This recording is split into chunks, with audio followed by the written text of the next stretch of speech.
Rame banget ya.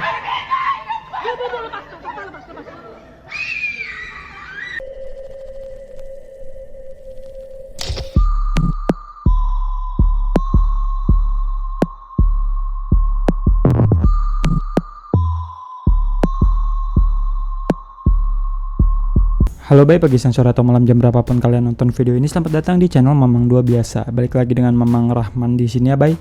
Oke Bay, seperti yang gue rencanakan pada hari Selasa kemarin gitu ya, bahwa hari ini gue bakal ngerangkum atau menjelaskan secara singkat tentang kasusnya seorang warga negara Korea yang suaminya itu direbut oleh penyanyi dangdut Tisa Erni gitu Bay.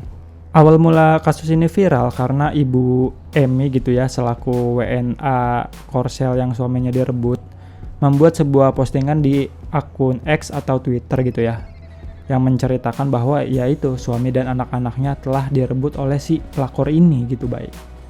Dan ketika Bu Emi ini melahirkan di rumah sakit, ternyata suaminya ini membawa selingkuhannya ke rumah mereka gitu baik untuk pesta barbecue. Jadi waktu melahirkan Bu Emi ini tuh tanpa didampingi suaminya gitu baik, cuma didampingi sama pembantunya doang. Dan parahnya lagi pas Bu Emi ini melahirkan anak keempat, si suaminya ini meragukan anak tersebut gitu. Dan malah mengusir Ibu Emi dan anaknya ini ya yang baru berusia 1 bulan dari rumahnya gitu baik. Terus juga Bu Emi ini kan tinggal sama mertuanya gitu ya. Nah pas si Bu Emi ini diusir, si suaminya ini malah ngajak selingkuhannya tinggal bareng sama mertuanya gitu. Goks.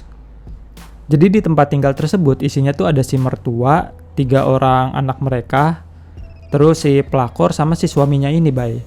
Yang padahal di saat itu sampai sekarang deh kayaknya ya, si Ibu Emi ini masih menjadi istri sahnya gitu bay, belum diceraikan. Ini sumpah ya, mertuanya tuh beneran diem aja ngelihat tingkah laku anaknya kayak begitu. Kocak banget dah. Ya kan, tetapi setelah 3 bulan kemudian gitu ya, si suaminya ini yang awalnya enggak yakin bahwa anak keempatnya adalah anak mereka berdua, tiba-tiba datang ke tempat Bu Emi bersama mertuanya gitu. Terus merebut anak tersebut dari Bu Emi. Dan yang lebih sakitnya lagi dari tingkah laku suaminya, alasan si suaminya Bu Emi ini mengambil bayi tersebut karena dia takut kalau Bu Emi ini bakal menyuruh personal asistennya menggunakan ilmu hitam untuk mencelakai si pelakor gitu bay, dengan cara menumbalkan anaknya sendiri yang baru lahir. Gokil.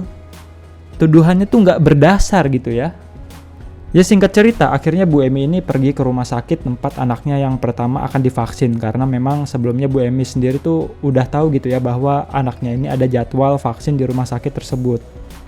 Dan ketika sampai di rumah sakit tersebut, Bu Emi ini melihat si pelakor sedang menggendong anaknya Bu Emi yang masih berusia 4 bulan gitu.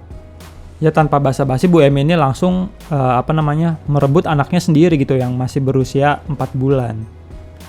Tapi karena si pelakor ini menolak untuk menyerahkan bayinya tersebut, akhirnya terjadilah kegaduhan seperti video berikut. Kita setel nih ya, cus.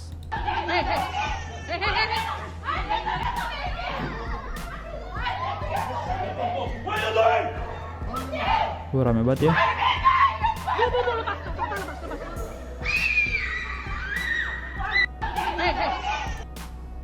Ya kurang lebih kayak gitu ya bay videonya. Nih tampang jelas si pelakor. Dan emang juga sebenarnya si pelakornya ini punya banyak kasus gitu ya bay. Contohnya aja si Tisa Erni ini tuh pernah tersandung kasus prostitusi gitu bay. Emang tabiat pelakor gitu ya, gatel banget. Ya dan setelah 7 jam berada di rumah sakit namun tidak ada kesepakatan, akhirnya si suaminya ini menyewa jasa polisi untuk mengantar mereka keluar gitu ya dan pulang dari rumah sakit tersebut. Dan infonya juga sekarang suaminya Bu Emi ini lagi tinggal di Malaysia bersama si pelakor gitu ya. Wadaw. Ya sebenarnya keinginan Bu Emi itu simple gitu ya, cuma pengen anaknya Bu Emi ini balik kepada ibunya gitu bay. Kalau urusan suaminya yang mau diambil pelakor, dia tuh kayak udah ikhlas gitu. Dan setelah beritanya viral, akhirnya Bu Emi ini muncul di beberapa podcast gitu kan, seperti podcastnya Dr. Richard Lee sama podcastnya Bang Denny Sumargo. Dia tampil di podcast tersebut ya untuk menceritakan kronologi yang mendetail gitu ya, Bay. Dan jujur pas gue lihat Bu Emi di podcast Bang Densu ini, Bu Emi ini tuh orangnya kayak bijaksana gitu, Bay. Soalnya pas Bu Emi ini cerita gitu ya, ketika dia mergokin chatan suaminya yang mesra ke si pelakor, si suaminya ini playing victim gitu.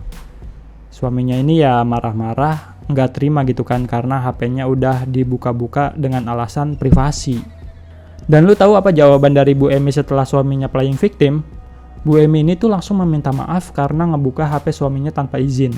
Akan tetapi setelah meminta maaf, Bu Emi tetap fokus mempertanyakan kenapa suaminya ini chatan sama si pelakor dengan mesra gitu, Bay. Respect.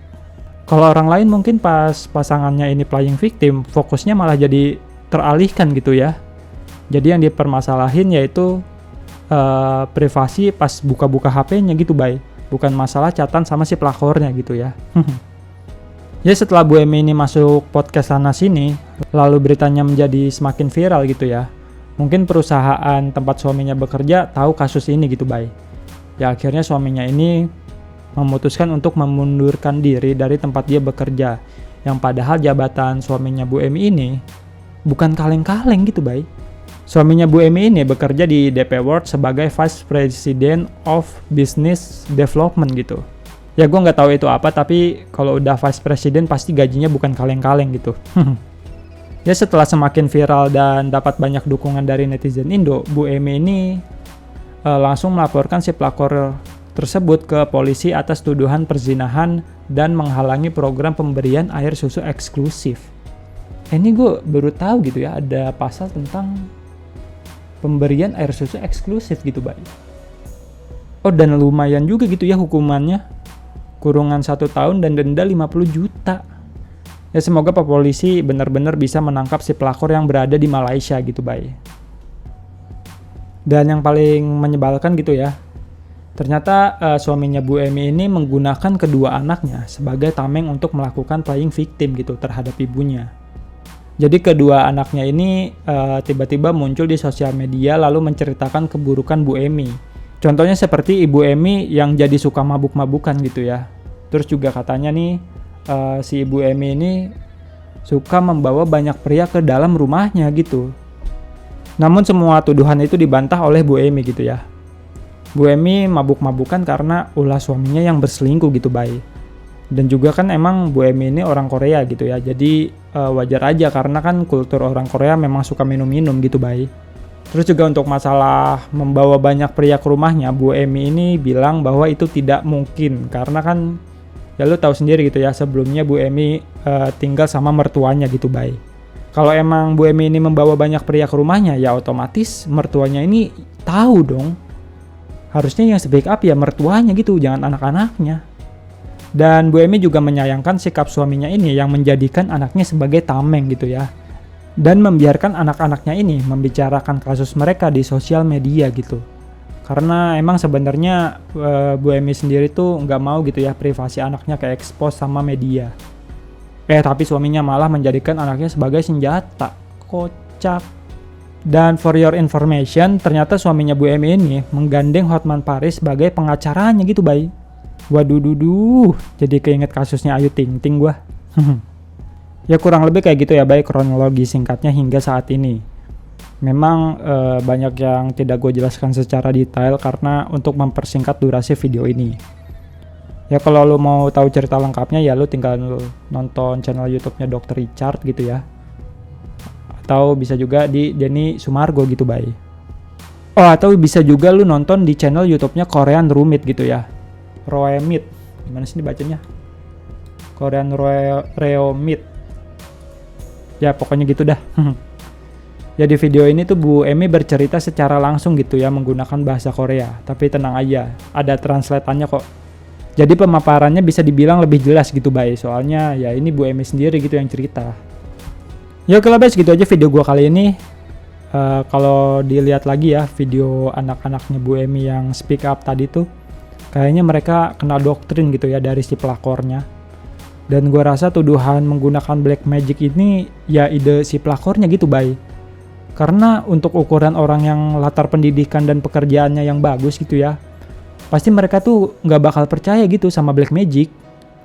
Ini pelakornya tuh the real manipulator handal gitu ya, Bay. Dan apalagi juga beredar berita kalau si pelakornya ini ternyata menggunakan susuk. Ih. Ya oke lah, Bay. Mamang Rahman cabut dulu. Jangan lupa like, comment, subscribe, sama share dong. Oke.